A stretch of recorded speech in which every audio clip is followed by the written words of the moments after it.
The rapture in Matthew 24. There's been something bugging me for the last few weeks, so I finally decided to make a video about it.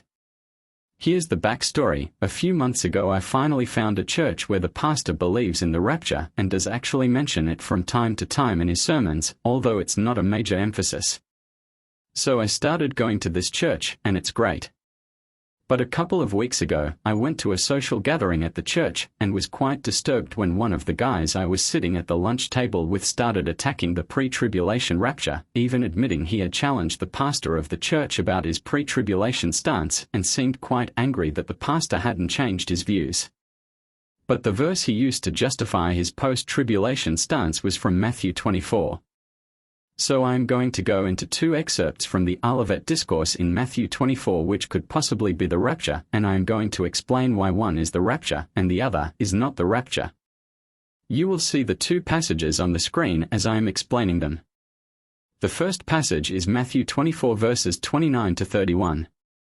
29 Immediately after the tribulation of those days the sun will be darkened, and the moon will not give its light, the stars will fall from heaven, and the powers of the heavens will be shaken. 30 Then the sign of the Son of Man will appear in heaven, and then all the tribes of the earth will mourn, and they will see the Son of Man coming on the clouds of heaven with power and great glory. 31 And he will send his angels with a great sound of a trumpet, and they will gather together his elect from the four winds, from one end of heaven to the other.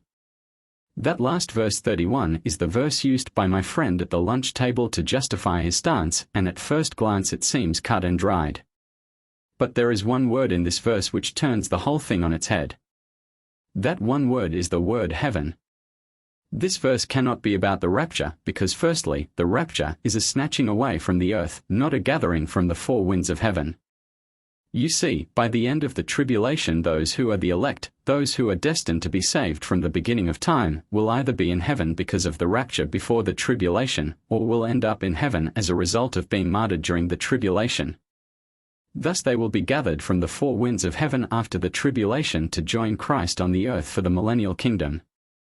The second passage which actually is about the rapture is Matthew 24 verses 40 to 44.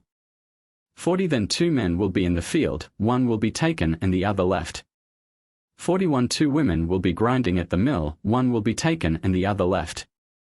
42 Watch therefore, for you do not know what hour your Lord is coming.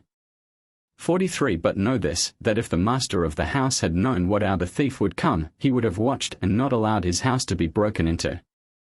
44 Therefore you also be ready, for the Son of Man is coming at an hour you do not expect. This is the passage that speaks of the rapture. One will be taken and one will be left.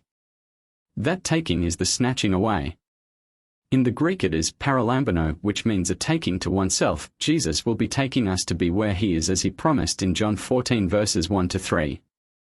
14 Let not your heart be troubled, you believe in God, believe also in me too. In my Father's house are many mansions, if it were not so, I would have told you. I go to prepare a place for you. 3 And if I go and prepare a place for you, I will come again and receive you to myself, that where I am, there you may be also. So don't be deceived by those who seize on a Bible verse that appears to support their position on the rapture but actually does not. As always, please like, comment and subscribe, and if the Lord doesn't tarry, see you on the other side.